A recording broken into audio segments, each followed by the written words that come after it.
मैं भी देखती हूँ आप कैसे नहीं जागते, मेरी करुण पुकार कैसे नहीं सुनते। मेरी वेदना, मेरी आस्था, मेरा सारा अस्तित्व मिलकर आपको अपनी समाधि भंग करने पर विवश कर देंगे। कठिन तपस्या से कठोर पत्थर को भी पिघलाया जा सकता है। आप तो मेरे आराध्य हैं, जन्म जन्मांतर के मेरे स्वामी हैं, मेरे सर्वस्व हैं।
स्वामी, मैं ये भली भांति जानती हूँ, हे देवाधिदेव, मेरी सुध-बुध लौटाने वाले, अपने स्पर्श से मेरे मन की सारी पीड़ा दूर करने वाले वो दो हाथ आप ही के थे।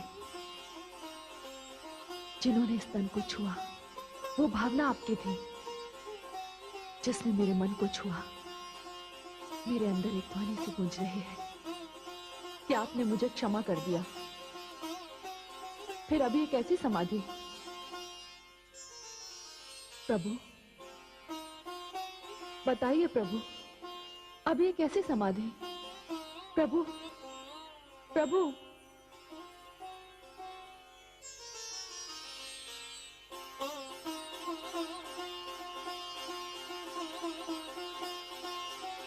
देवाधिदेव, आप समाधि से बाहर आ गए। क्षमा करें देवी, कौन है आप?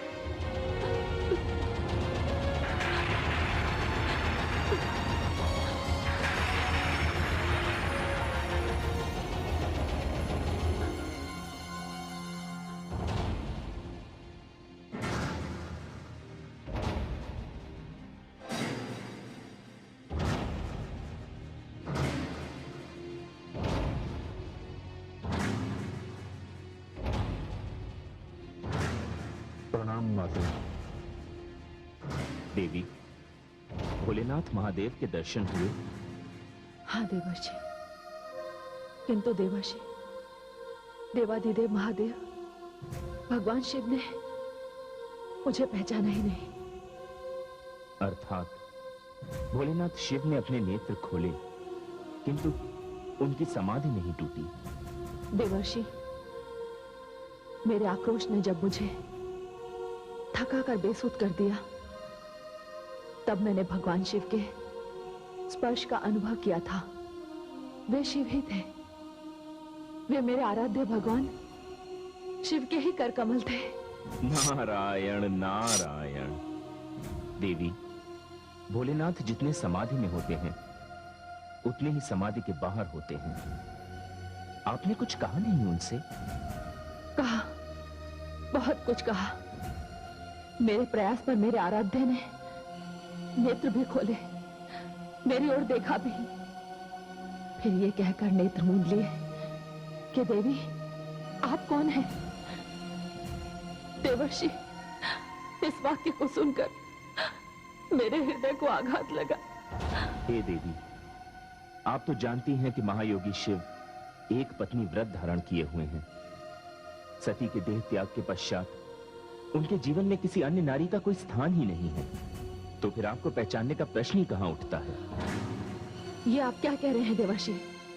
आप ही मुझे यहाँ लेकर आए और आप ही कह रहे हैं कि मैं अन्य हूँ? नहीं देवी, आपने मेरे कथन का अभिप्राय नहीं समझा।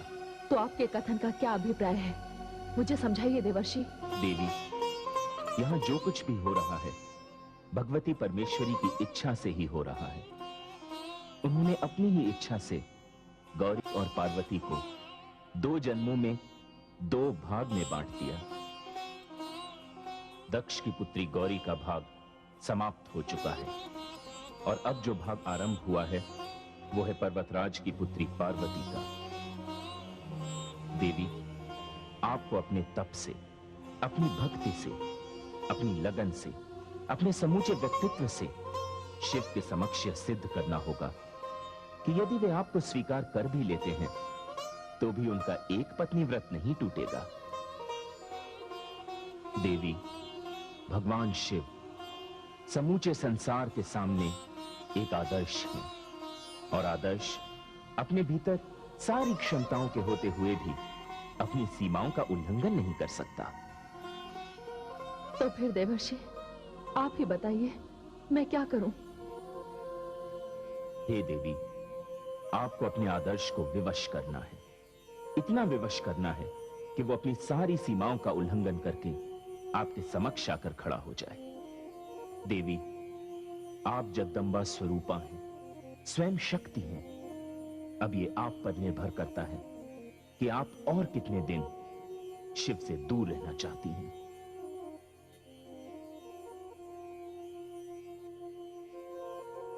तो ठीक है देवर्षि, अब यही होगा। या तो मेरे प्राण आएंगे या जाएंगे।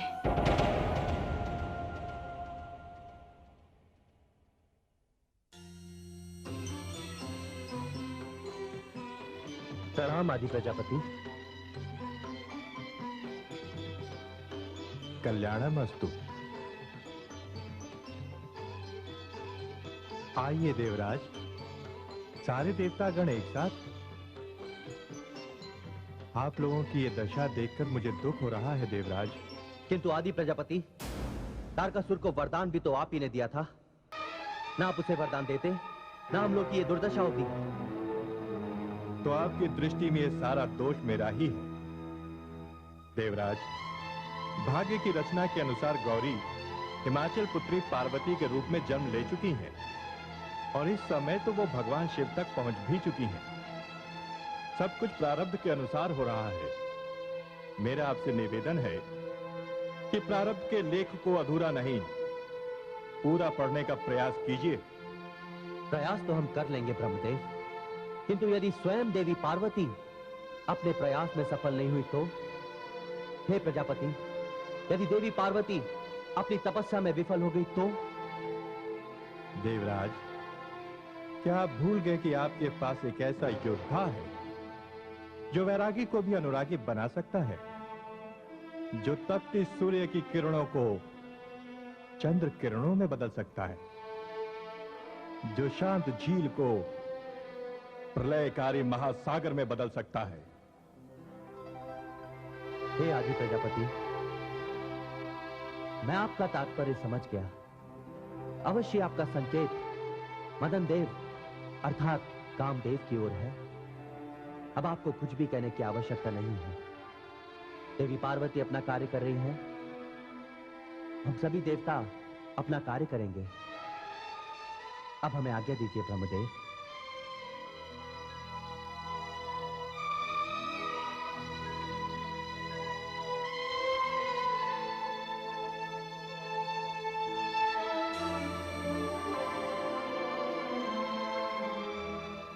हे शिव, मुझे तो सब कुछ स्मरण है, फिर आपको क्यों स्मरण नहीं? मैं तो बाल्यकाल से ही आप ही के स्वप्न देखती रही। आप मेरी चेतना में, मेरे कण कण में हैं। मैं आपको पहचान गई, आपने क्यों नहीं पहचाना? हे स्वामी, मैं आपको नहीं भूली, आप कैसे भूल गए?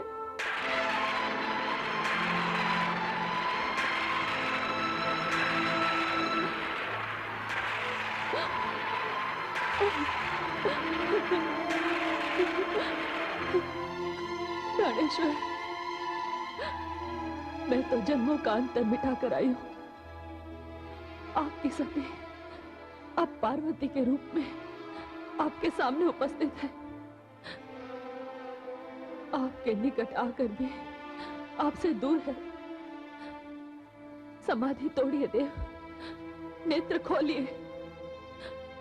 अपनी कृपा दृष्टि से मेरे मुरझाए हुए तन मन में वसंत का संचार कीजिए।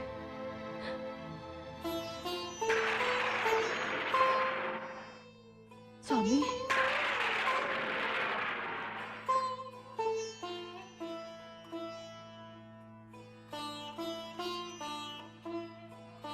हे महादेव, आप महासागर हैं और मैं नदी जो महासागर के द्वार तक पहुंच गई है। अपने प्रियतम महासागर से मिलने के लिए ये नदी अपना अस्तित्व समाप्त कर देने के लिए तत्पर है।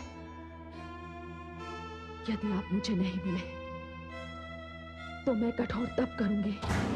वर्षा, धूप, आंधी, पानी सब कुछ सह लूंगी, पर आपका वियोग नहीं सह सकती।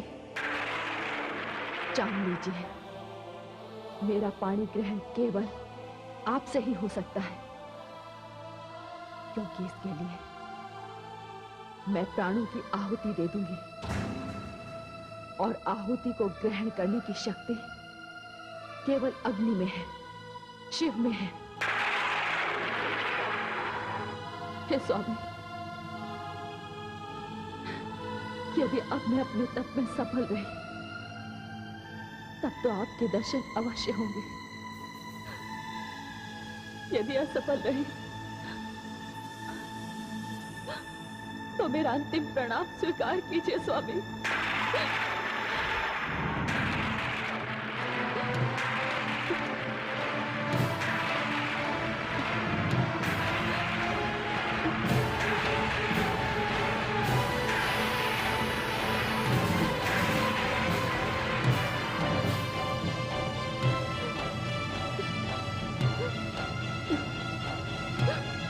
प्रणाम माता। हे माता, क्या आप भी देवादिदेव महादेव की भांति हमारा त्याग करने जा रहे हैं? कहिए माते। तुमने तो माता पुत्र का संबंध जोड़ लिया पुत्र, किंतु तुम्हारे देवाधिदेव ने, मेरे आराध्य भोले शंकर ने मुझे स्वीकार नहीं किया। वे मुझे स्वीकार करें, इसके लिए मैं अंतिम प्रयास करने जा रही हूं। मैं वहीं सामने बैठकर तप करूंगी, अपने आराध्य का नाम लूंगी, ओम नमः शिवाय का जाप करती रहूंगी। किंतु माते, अब तो यहाँ हिम की वर्षा आरंभ होने वाली है। नहीं पुत्र, निष्ठा एवं सत्य किसी भी परीक्षा की गंभीरता को नहीं देखते। मैं तो केवल इतना मानती हूं कि मेरे आराध्य देव के नाम का जाप हिम की वर्षा को जब तक पुष्प दृष्टि में नहीं बदल देता, मैं वहीं निरंतर बैठी रहूंगी। पुत्र, क्या मैं ये अपेक्षा करूं कि कोई भी मेरी समाधि को भंग नहीं कर पाएगा? माते जी, आपका अपने पुत्र को आदेश है, यदि इस समय विकराल काल भी आपकी तपस्या भंग करने आया तो मैं उसका भी मान मर्दन कर दूंगा। अब तो आपकी इच्छा के बिना मेरे देवादिदेव महादेव के अतिरिक्त आपके पास कोई नहीं आ सकता। ये आपको आपके पुत्र वीरभद्र का वचन है माता।